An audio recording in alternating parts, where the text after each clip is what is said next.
Are you tired of spending hours on tedious coding tasks? Did you know that 75% of developers waste an average of 3 hours per day on repetitive coding tasks?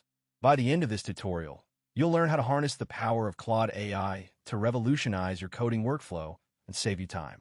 Claude AI is an AI model that can perform a wide range of tasks, from coding and writing to data analysis and more. But with so many features and tools at your disposal, it can be overwhelming to know where to start.